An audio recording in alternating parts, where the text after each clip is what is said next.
Teman-teman pasti pernah mendengar istilah sekuler atau sekulerisme. Sekuler adalah istilah yang merujuk pada pemisahan antara urusan agama dan urusan dunia, terutama dalam konteks pemerintahan atau institusi publik. Sedangkan sekulerisme adalah suatu paham atau ideologi yang menganjurkan agar agama dipisahkan dari urusan-urusan negara atau pemerintahan, serta dari institusi-institusi publik seperti hukum dan pendidikan. Jadi pada dasarnya sekulerisme itu tidak menolak agama, tapi paham ini menekankan agar agama tidak boleh dijadikan dasar utama dalam mengatur kehidupan bernegara atau urusan publik. Dalam kehidupan sosial, mereka yang berpaham sekulerisme ini berpendapat bahwa agama itu adalah urusan pribadi, sedangkan urusan publik itu diatur oleh akal, ilmu pengetahuan, dan hukum sipil, bukan doktrin agama. Awal mula kemunculan sekulerisme ini adalah sebagai respon terhadap dominasi gereja di Eropa, khususnya selama abad gelap. Paham ini muncul sebagai kritik terhadap otoritas gereja dan keinginan untuk memisahkan agama dari urusan duniawi. Istilah sekulerisme sendiri pertama kali digunakan oleh George Jacob Holyoake pada tahun 1864. Ia mengacu pada pemikiran praktis untuk manusia yang tidak berpangkal pada hal-hal supranatural. Jika dilihat dari pengertian tadi, apakah Indonesia termasuk negara sekuler?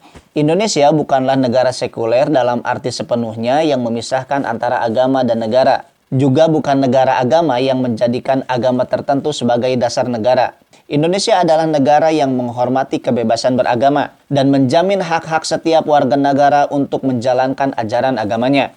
Ideologi yang dianut oleh Indonesia adalah ideologi Pancasila, di mana ideologi ini dianggap sebagai ideologi terbuka yang mampu mengikuti perkembangan zaman dan dinamis. Artinya, Pancasila mampu menyesuaikan diri dengan perkembangan zaman dan dinamika sosial tanpa mengubah nilai-nilai dasar yang terkandung di dalamnya. Adapun nilai-nilai Pancasila mencakup nilai-nilai luhur seperti keadilan, kemanusiaan, persatuan, kerakyatan, dan juga ketuhanan.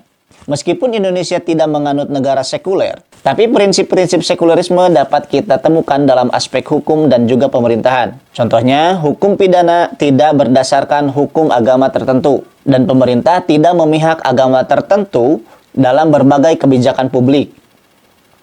Mayoritas ulama menolak sekulerisme karena dianggap bertentangan dengan prinsip dasar Islam yang mengatur seluruh aspek kehidupan. Mereka juga memandang bahwa agama tidak hanya mengatur ibadah, tetapi juga mengatur politik, hukum, dan moral masyarakat. Sedangkan sekulerisme dipandang sebagai upaya memisahkan hukum Allah dari kehidupan manusia, yang dalam banyak pandangan ulama dikategorikan sebagai bentuk penolakan terhadap syariat.